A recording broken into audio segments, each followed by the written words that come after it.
అయ్యా హిందూ సమాజానికి కేటీఆర్ క్షమాపణ చెప్పాలి. ఆహా, ఎవరంటుండ్రు? రాణి రుద్రమ అంటుంది. జిహెచ్ఎంసీ మేయర్ విజయలక్ష్మి కనిపించడం లేదు. ఓ అమ్మా, ఎక్కడ బాయే ఆడ ఉంది. చూద్దాం. బెట్టింగ్ యాప్లను ప్రమోట్ చేయడం తప్పే. ఇక ఇప్పుడు శిల్క పలుకులు ఒకదానంకంగా పోటీ ఇప్పుడు లైన్ కడతాయి. ఏంటి లైన్ కడతాయి? ఇప్పుడు తప్పు అనిపిస్తుందట. జనాల సొమ్ము అడగోలిగా పంచుకోకులాగా మెక్కినాక ఇప్పుడు తప్పు అనిపిస్తుందట. బెట్టింగ్ యాప్లను ప్రమోట్ చేయడం తప్పే, ఇక నుంచి అలా చేయం. ఇంకేముంది, అంత పోయి బొంత చేతికి వచ్చినాక ఇక నువ్వు ఇలా తీగ రాగాలు తీసి శిల్క పలుకులు వరికితే అది ఇలవేముంది పలవేముంది. నాకు చట్టాలపై నమ్మకం ఉంది. పోలీసుల విచారణకు సహకరిస్తా. పోలీసుల విచారణకు హాజరైన యాంకర్ శ్యామల, ఈమె రామసాక్కని బుద్ధిగల తల్లి. నిన్న మనం చెప్పుకున్నాం. ఎక్కడ? ఆంధ్రాలో కాశీనాయన ఏదైతే పవిత్రమైన పుణ్యక్షేత్రం ఉందో, ప్రసిద్ధిగాంచింది అది. ఆడికి పోతే ఏదైనా అనుకున్న కోరికలు నెరవేరుతాయి. మన ఒంటి మీద ఉన్న ఏ దయ్యం ఉన్నా భూతం ఉన్నా ఆడికి పోతే మాయమవుతాయి, ఆరోగ్యం కలుగుతుంది అనేది జనాల నమ్మకం. అయితే ఇక ఈ తల్లి కూడా ఆడికి పోయింది. నిన్నమన ఇక మరి నారచంద్రయ్యనా, లేకపోతే లోకేశమయ్యనా, లేకపోతే ఇటు పవన్ కళ్యాణమయ్యనా. పవన్ కళ్యాణమయ్య అటవీ శాఖ మంత్రిగా ఉండి ఏం చేస్తుండు? నిద్రపోతుండా? మనసు అత్తగారింటికి పోతుందా? కాశీనాయన పుణ్యక్షేత్రంలో అటవీ అధికారులు అనుమతులు లేవని సత్రాలు కూలగొడుతుంటే కళ్ళు కానొస్తలేవా పవన్ కళ్యాణ్కు అని శిల్క పలుకులు పలికింది శ్యామల.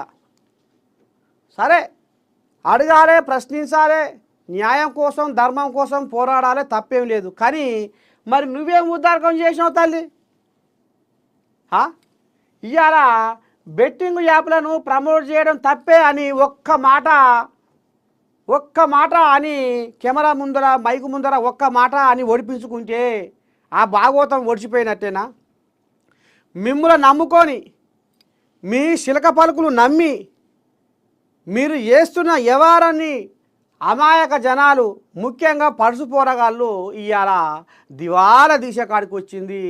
అంతకంటే ఎక్కువ ఎంతోమంది ఈ బెట్టింగ్ యాప్లల్లా వీళ్ళు చెప్పే శిల్క పలుకులల్లా పలానా కంపెనీ, పలానా సంస్థ, పలానా వ్యవస్థ, ఓ అది ఇది బారు బూరు బచ్చన్నపేట అంటే ఆఖరికి వస్తారకల్లా మీ మాటలు నమ్మి ఇలా అర్ధాంతరంగా వాళ్ళు ఆగమైపోయారు. చచ్చిపోయిన లేపుతావు అయిపో నువ్వు. మీ మాటలు పట్టుకొని ఇవాళ భూములు అమ్ముకొని, జాగలు అమ్ముకొని, అప్పులు చేసి సప్పులు చేసి ఇవాళ పోరగాళ్ళు పగ్గం పాడైపోయారు. పెళ్ళిళ్ళు కాక, పేరంటారు కాక ఈ బెట్టింగ్ యాప్ల మోజులో పడి వీళ్ళ మాయ మాటలు నమ్మి ఎంతోమంది బలైపోయారు. మరి ఇప్పుడు ఆ బలైపోయిన వాళ్ళ కుటుంబాల సంగతి ఏంది? అలా చేయడం తప్పే. బెట్టింగ్ యాప్లను ప్రమోట్ చేయడం తప్పే అని ఒక శిల్కపాలకు వలికి ఒడిపించుకుంటే అయిపోయినట్టేనా? ఆ బలైపోయిన కుటుంబాల కథ ఏందో మరి వాళ్ళు ఎక్కడెక్కడ ఉన్నారు ఏంది, ఆ కుటుంబాల కన్నా న్యాయం చేయరు. కొంతమంది చచ్చేపోయారు కానీ ఇగో గిసవంటి కథలు చెప్పేటివేమో అవి నీతులు, చేసేటివేమో గిసవంటి కథలు. ఇవే నిలబడిన కాశీనాయన పుణ్యక్షేత్రం మీద ఓ నీ దండం పెట్టి ఇంతింత పొడుగు మాటలు మాట్లాడింది. ఇవాళ ఆఖరికి వస్తారకల్లా పప్పుల కాలేసి బెట్టింగ్ యాప్లను ప్రమోట్ చేయడం తప్పే అని ఇగో ఈమె శ్యామల, యాంకర్ శ్యామల ఇక ఓడిపించుకుంది కథ. ఓ గిట్ట తయారయ్యారు లోకం మీద జనాలు. చెప్పేది ఒకటి, నాలుగు గోడల మధ్య చేసేది ఒకటి, బయటి సమాజానికి కనిపించేది ఒకటి.